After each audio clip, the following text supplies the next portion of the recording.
we've come along with about 200 years of healthcare being based on chemical drugs.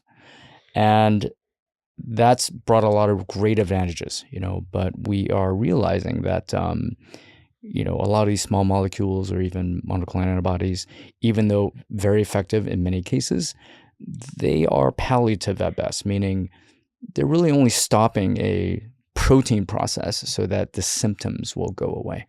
I think cell and gene therapy, especially stem cells, is coming along and proving that we can actually cure a lot of these diseases.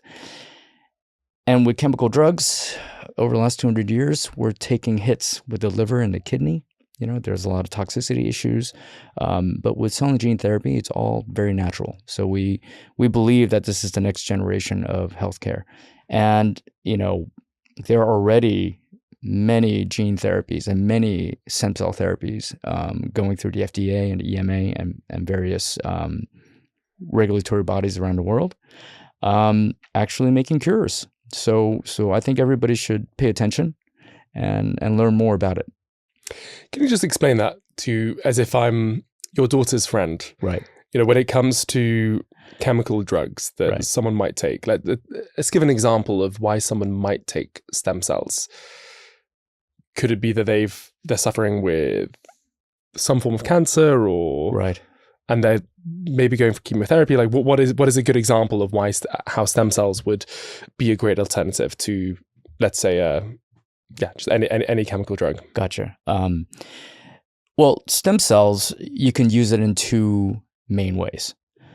You can either create effector cells. These are your own, like immune cells, to go kill something. Or you can take a stem cell and differentiate them to the organ or cell type of the organ that you want to fix, and use that cell to replace or fix bad situations. Like, for example, if you have a liver that's failing, then you can take a stem cell and differentiate or turn them into liver progenitor cells or liver cells, and basically inject it into the liver to have it be replaced, and therefore fix your liver issues, right?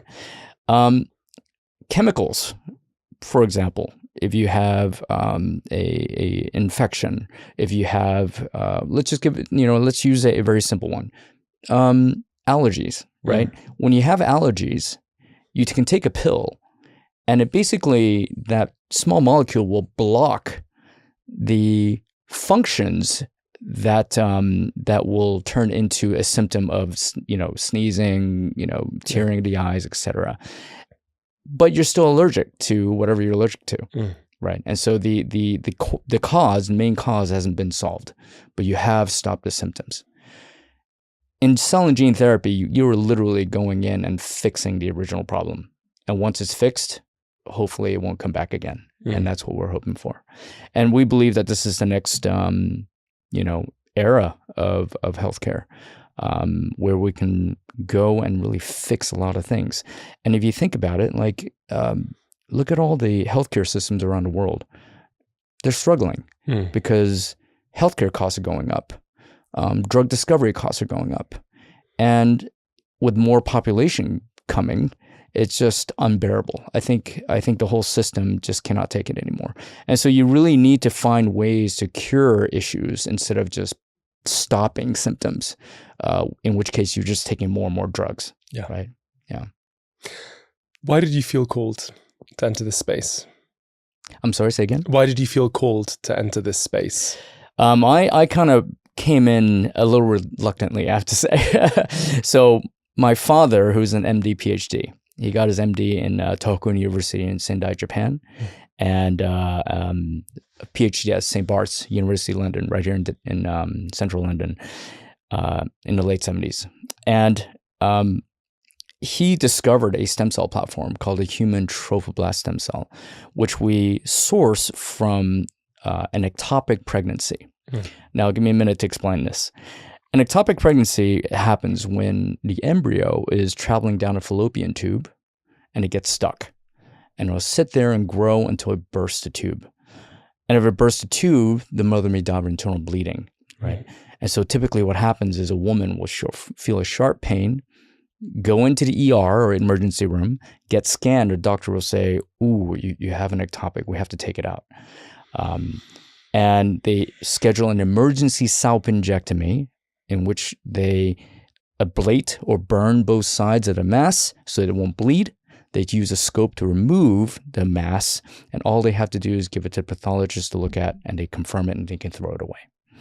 And the reason they throw it away is because a healthy pregnancy, the embryo typically needs to implant into the mother by day 7 or day 8. But you don't discover an ectopic until 4 to 8 weeks after, right? So there are many weeks in between where that embryo is not attached to the mother. There's no nutrients coming to it. So OBGYNs understand it to be non-viable. The fetuses are non-viable, okay? And so you have to remove it to save the mother, because if it bursts, then you have internal bleeding, sepsis, etc., and also the fetus is non-viable. So in this way, he discovered literally the earliest stem cells that you could possibly find without any ethical issues, and we call them human trophoblast stem cells. And so in 2005, he came to me and said, Yuta, you're the business guy, do something with this. And I said, dear God, okay. So I had to take it on. And so I created a company around it, and I've been trying to commercialize it ever since. How did he discover that? It's like, how did he speak to the physician in the ER room and say, look, I want to test on this. Right. Because it just feels like such a faraway thing to even start thinking about. That's right. Well, he is a surgeon. So he's an MD, PhD, and, he does research half the time, and he's, in a clinic half the time. Right. And so I think it takes an MD, PhD who understands research and also has their hands in the actual clinical process to be able to figure something like that out. So we got very, very lucky. And so, when he was performing this salpingectomy himself, he was thinking to himself, why are we throwing this stuff away? There's got to be amazing things in here. But to avoid all the ethical issues, he scrapes off the preplacental tissue, then hands the mass back to the pathologist, who looks at it and throws it away. Thanks for watching this Beyond Tomorrow clip. If you haven't subscribed yet to our main channel, join us there for conversations that can help you thrive today and flourish tomorrow. We'll see you next time.